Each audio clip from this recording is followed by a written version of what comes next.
Marvel vs. Capcom 2. If you're going to play one Marvel vs. Capcom game, I think this is the one to play. Even though I enjoy the Capcom vs. SNK games more, Marvel vs. Capcom is solid, but just not one of my personal favorites. So take that for what you will. Mortal Kombat Deception. Now, Deception is a solid entry in the series, and the Mortal Kombat games are dirt cheap on PlayStation 2 nowadays. Although the Conquest mode isn't very good in Deception. I remember actually liking the Conquest mode in Armageddon better. Although Shadow Monks is probably my favorite Mortal Kombat PlayStation 2 game. But even so, like I said, Mortal Kombat games are dirt cheap nowadays on PlayStation 2.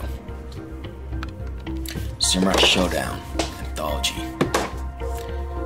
This is one of the best collections you can pick up for the PlayStation 2 when it comes to fighting games. It includes Samurai Shodown 1 through 6. 2 is the fan favorite, although I enjoy just about all of them in their own way. This is a great 2D fighting game series, definitely a classic. And what made Samurai Shodown stand out from 2D fighters at the time was that this was one of the few weapon-based fighting games. So this was definitely a standout for its time and it still holds up today. So check it out.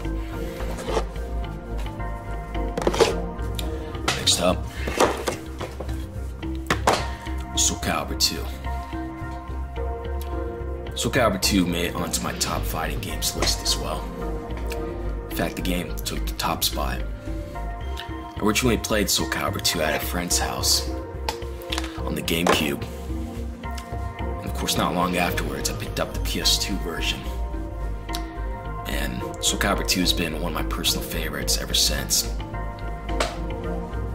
They did make an HD version of this, although to be honest, it's not very good. Definitely not as polished as it should have been. I remember that version of the game missing some sound effects and just not being as polished as it should have been, at least compared to remasters at the time. Although Spawn and Heihachi were both in the game, so that was kind of nice being able to play with those two characters in one version of the game. Although Link wasn't in it, which was a shame. And also, that version of the game had online too. Although the online was pretty bad, the netcode made online almost unplayable. So honestly, I don't recommend picking up the HD version of the game. It's not very good. And also, you know, the PS2 and Xbox versions of the game are dirt cheap nowadays anyways. Most people are probably going to want to pick up the GameCube version since most people think Link is the best special character. Although personally, I actually prefer the PlayStation 2 version of the game, but that's just me though. But even so, Soul Calibur 2 is a classic and always will be, and one of my favorite games of all time. Next up, Soul Calibur 3. I often go back and forth between Soul Calibur 2 and 3, which one I think is the best. Soul Calibur 3 has the best replay value for me though, by far. Soul Calibur 3 is just packed with content, and also the game is a PlayStation 2 exclusive, and easily one of the best looking games on the system. So it's a must play when it comes to PlayStation 2 exclusives. Although Soul Calibur 3 also has one of the worst glitches I've ever come across in the game. So Soul Calibur 3 has this mode called Chronicles of the Sword. It's kind of like this real-time strategy thing. And if you play this mode, you can actually save in between missions. But when you do this, you can actually risk corrupting your memory card, which is exactly what happened to me back in the day. Apparently one of the chapters in the game actually triggers this, and basically all the saves you had on your memory card before Soul Calibur 3 will get corrupted. I can't imagine how many gamers' memory cards were ruined back in the day because of this game. But back then I didn't know it was Soul Calibur 3 that caused this though. I just assumed I had a bad memory card, but no, it was actually Soul Calibur 3 that caused the worst glitch I've ever come across. So you can imagine my frustration back then, but thankfully there are ways to avoid this though. Apparently if you make Soul Calibur 3 the first save on your memory card, there's a good chance you can avoid this.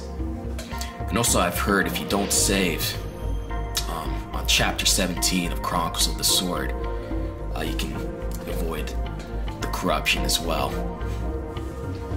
But even so, like I said, Soul Calibur 3 is a great game, but yeah, fuck you, Namco. Street Fighter Anniversary Collection. This is another good collection. This includes just about every version of Street Fighter 2. And also Street Fighter 3 Third Strike, a good port of the game. This also includes Street Fighter 2, the animated movie, but it's the censored dub version, so take that for what you will. Street Fighter Alpha Anthology. The Alpha series is probably my favorite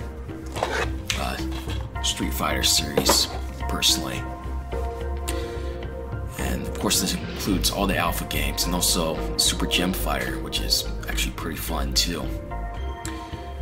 So yeah, easily one of the best anthology collections you could pick up on the PlayStation 2 and a must-have.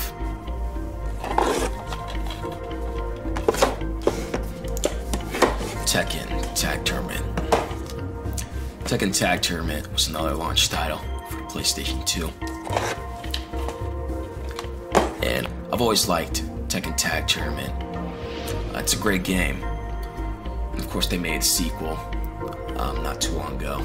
Of course they did make an HD version of this too, which is included in the Tekken Hybrid collection, I think, which includes an HD version of this game, a demo of 2, and also a Tekken movie. So that might be worth picking up if you can find it for cheap. But even so, Tekken Tag Tournament is dirt cheap nowadays and easy to find, so pick it up. Next up, Tekken 5. Also on my top fighting games list. And for good reason too. Tekken 5 is my favorite entry in the series. It also includes the arcade versions of Tekken 1, 2, and 3. I think it's the arcade versions, or at least the arcade modes, but I don't know for sure. But even so, Tekken 5 by itself is, even if it didn't include the previous games, it's still easily one of the best entries in the series, and like I said, it's my favorite.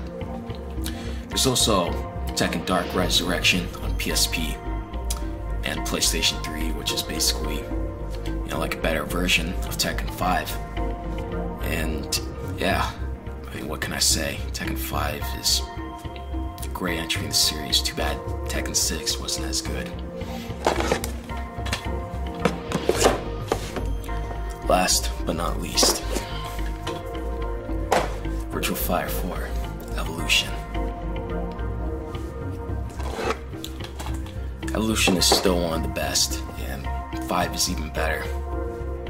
I mean, Virtua Fighter was a pioneer of 3D fighting games, and Evolution is no exception. Evolution even includes like a remake of the original Virtua Fighter, so that's nice. And some of these games are even playable in the Yakuza games, So that's cool. So yeah, Virtua Fighter is a must play. So pick it up if you haven't already. I mean, it made it onto my list for a reason.